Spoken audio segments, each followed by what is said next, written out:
Okay, hi. My name is Brooke Buccieri, and I am a parishioner here at Christ the King. And when Julie first asked me to do a testimony, I told her no, because I didn't think I had anything to say. And then as our good and gracious Lord works, he taught me a lesson. And so here I am. I'm going to talk about a little bit of my experience, but I wanted to share something with you. First, when your joy comes from Jesus, nothing of this world can take it from you, because nothing of this world gave it to you. And that's a Christophanic quote. And then we all know that everything that's good comes from God.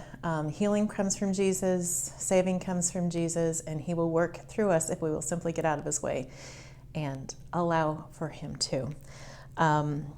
So what happened? Well, I figured out as I was hosting a Zoom group reading the Consecration of St. Joseph, which is a fabulous read, by the way, that we were going to be talking about St. Joseph's death on Christmas Eve. And as a widow, I was not going to read about St. Joseph dying on Christmas Eve, so I jumped ahead and read it and figured out that I do, in fact, have something to say. And this book connected a bunch of dots for me.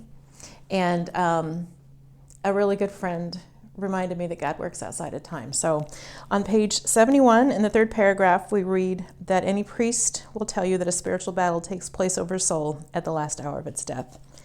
And on page 72, in the first paragraph, we read, when your time comes, St. Joseph will help you experience a happy and holy death. And from page 207, in the last paragraph, we read, when St. Joseph was dying, Mary sat at the head of his bed, holding her in his arms. Jesus stood just below her near Joseph's breast, and the whole room was brilliant with light and full of angels. The whole room was brilliant with light and full of angels. So, why do I feel like I need to talk about this? Well, I'll tell people I'm a widow and about how my husband died, but I don't talk about the last week of his death very frequently, because as beautiful as his reversion to his faith was, it was just really hard. And I'm here because we have a new widow in the parish, and that's her story to tell. But I think that we need to talk about how difficult that can be and where we can go to for our strength. So my story is this. In the last week of his life, my husband was in bed, as people who are dying are, and I was praying the rosary for him. And I was praying for his health, body, mind, and spirit. And he woke up and he said, it's so nice to have you here, right here next to me, so close with me. The room it's beautiful, it's comfortable, it's warm. I just feel comfortable. I feel lovely. Only the interesting thing was I wasn't right there next to him. I was way across the room in front of the fireplace, praying my rosary. I was nowhere even close to being next to him.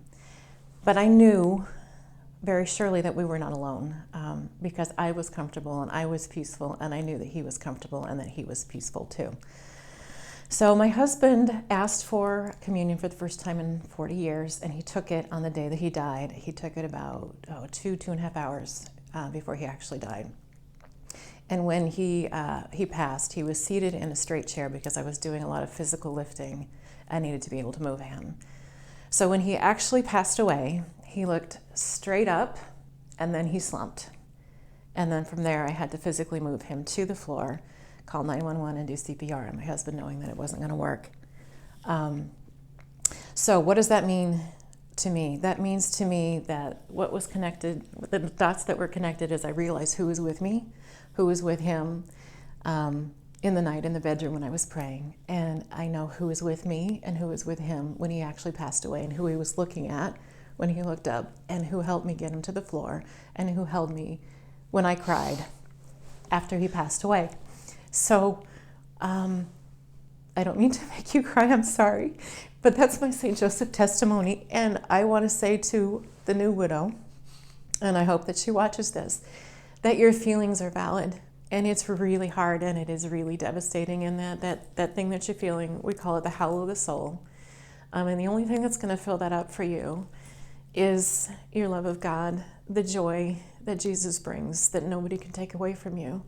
And then to know that he will go to work through each and every one of us at your parish, and we will love you, and we will lift you up, and we will carry you through this, because we know that you need us, and we know what it is that you need, and we will promise to do that. That which we receive, we will pass away. And that's that state of grace. When we allow ourselves to be in the state of grace, we can allow him to go to work through us and love each other. So thank you, St. Joseph, for being there for me when I needed you, and please go to work for the people who need you today.